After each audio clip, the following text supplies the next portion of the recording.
You've been asking us a lot of questions, so in this video, we're going to answer them for you.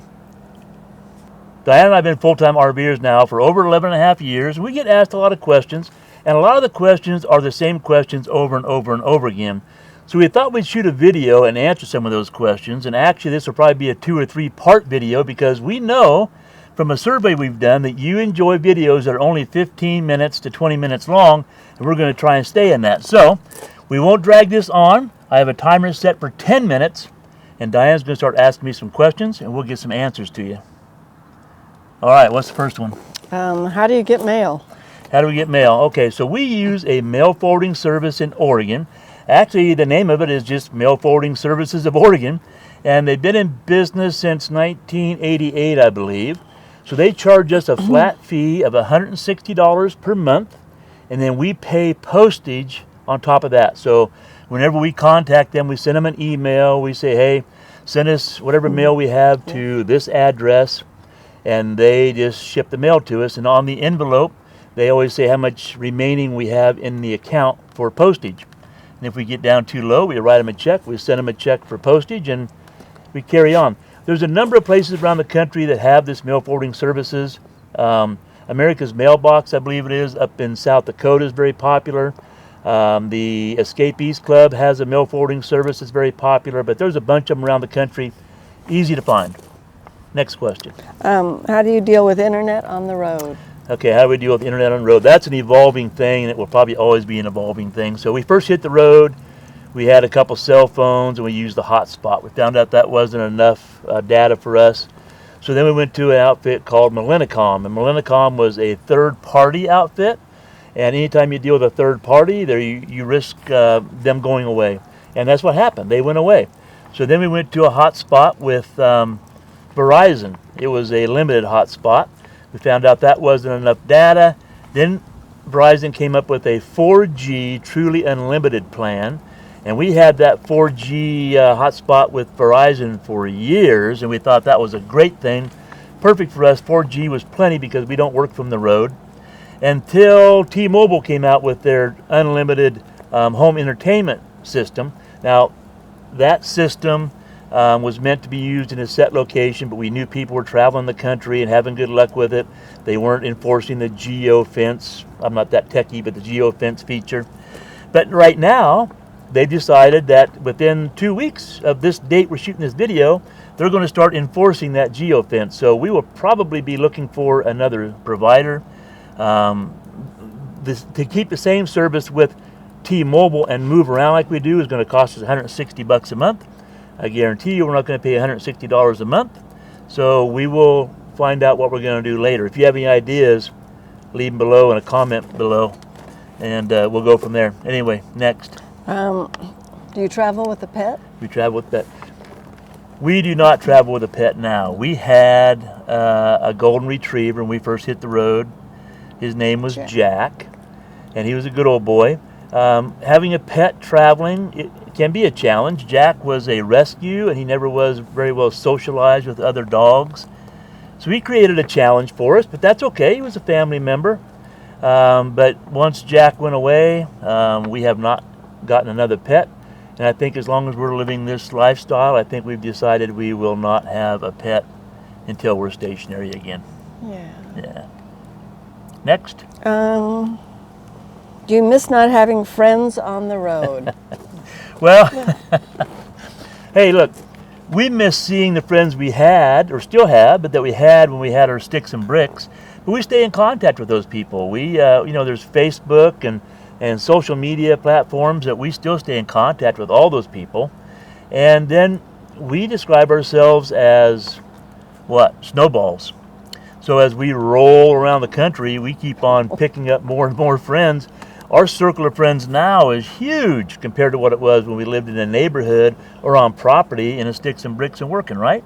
Right. We have friends everywhere. It's hard for us to go somewhere in the country now and not have people that we know or have met within striking distance that we could get together for dinner or a happy hour or whatever, right? Right. Yeah, I think we certainly have far more friends now than we had just living in sticks and bricks. We're not lonely.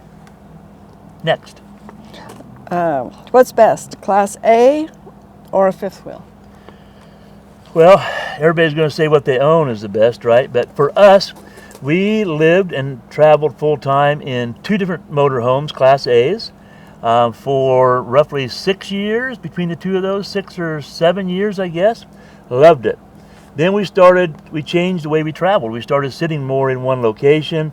We started sitting a month at a time, 2 months at a time, whatever. And I'm kind of old school, farm boy. And hoses and belts and seals and all that kind of stuff needs to be used in order to stay healthy. So when we started changing our travels, we changed to a 5th wheel. If you ask me on travel days, Class A hands down, right? Right. Yeah. For a lot of reasons. People will tell you, I can get up and make sandwiches and all that. Yeah, that's fine. We never traveled long enough to worry about making a sandwich. One time, I think, Diane made me lunch on the road. We were getting chased by storms. So that's really not a reason. We enjoyed sitting up front in the Class A. We had 42-footer was our last one. The engine was way back there. The big windshield, seeing the road, seeing above traffic. That was fantastic. It was very comfortable living, too. We had heated floors and 3 ACs and dishwashers and all the stuff. Same creature comforts we have in our 5th wheel. But once we started sitting, we went to the 5th wheel. We're perfectly happy in that. Travel days, we'd rather be in a Class A. Anything else on that? No. No? Okay. What's next? How do you deal with laundry? Well, that's simple. We have a stacker washer dryer inside of our rig. And we would not live the full-time lifestyle if we did not have a washer dryer of some sort in our rig. We first took off, we had a combo unit, a Splendid combo unit. Most everybody's familiar with those. They get a pretty bad rap. But if you use them properly and don't overload them, use them the way they're intended, then we didn't even mind having that Splendid unit. Better than going to the laundromat by far. And now for the last number of years, we've had stacker washer dryers. We've had Maytags. Now we went back to a Splendid stacker. And we're happy. In fact, do you have laundry going right now? I do. There you go. We're out here doing a video for you, and Diane has laundry going. I guess we could be sitting at a laundromat shooting this video as well, so I guess that really doesn't mean anything. But we'd much rather be sitting out here having a happy hour or eating dinner or watching TV or going for a bike ride knowing that our laundry is going in the coach instead of sitting in some, there's a lot of dark and gloomy and hot and dirty laundry rooms around the country. So anyway, washers, dryers on board, hands down. Oh, yeah. Next. Do you feel safe RVing? Yeah, and I've asked people what they mean by that, and they just say you go to campgrounds and they hear about campground theft and all that kind of thing. Yeah, we do feel safe. We research where we're going to stay. We don't try to stay in the cheapest places in town. We don't mind paying for what we get. So we had one time in 11 years if we had any theft. We had we had a bicycle seat stolen off our bike. And that was when we went back and visited the hometown we left from. So we traveled the whole darn country, and we never had any issues. We go back to our hometown, in a campground in our hometown, and somebody steals a darn bicycle seat. Pissed me off. I mean, what's the odds?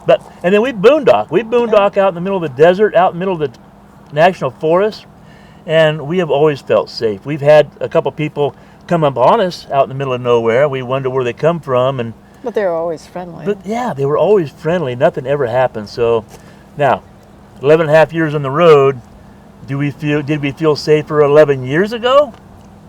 I don't know, maybe. Just because we know there's so much crazy stuff going on today. Yeah. But we still feel safe. We're not worried about it. Yeah.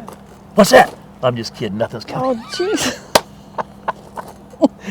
Wow. What's next? Well, I don't know. You shocked me. We're about out of time on this video already. Oh, this is for you. What's this? What does it say? Do you make good money from sponsorship for your YouTube channel? Okay, so, all right, there's 10 minutes. This is the last question on this one, and then we're going to close and we'll do more in the next video. So, we don't really have so here's how I look at sponsorships. Sponsorships is someone that pays us for doing videos talking about their product. They may tell us how many videos they want us to do a month. They may tell us how many minutes or how many seconds we have to show them on our videos. I think that they really control what you do. I look at sponsors that way. Now, I don't know, maybe I'm wrong. That's how I look at sponsorships. As far as that goes, we have no sponsors. No one tells us what to say on a video. No one tells us what we talk about on our videos. We talk about what we want to. What we do have is we do have an Amazon store, and we put things on our Amazon store that we want to put on there. The people that manufacture that product don't know we have them on our Amazon store, and they don't pay us. We get a kickback from Amazon if you buy something off our store. We have a discount code for CBD Distillery. They don't tell us what to do. I think we've been using CBD Distillery for 5 years, probably. Yeah. I've done 2 videos on it. Some people have used our discount code, and we get a small kickback on that. But I bet you in the 5 years we've used CBD, we've gotten back $20 off that discount code. So, okay, is that a sponsorship? Maybe. And someone mentioned to us about our pickleball stuff. So we do promote KOBO pickleball paddles. But we bought our product. We bought it wholesale. We carry it around with us. If someone buys a paddle, we sell it at retail, and we make a little bit of money off a paddle. But we're not told to do certain scripts. We're not told to do videos on it. We're not told to do anything. We paid for all of our product. We paid for our bags, and nothing was given to us. Nothing. Not even this hat I'm wearing was given to us. We bought the hat, and we buy it wholesale, and we sell the product. So is that a sponsorship? I don't know. You tell me what a sponsorship is. So in my mind, we make no money on sponsorships. I don't know. I could be wrong.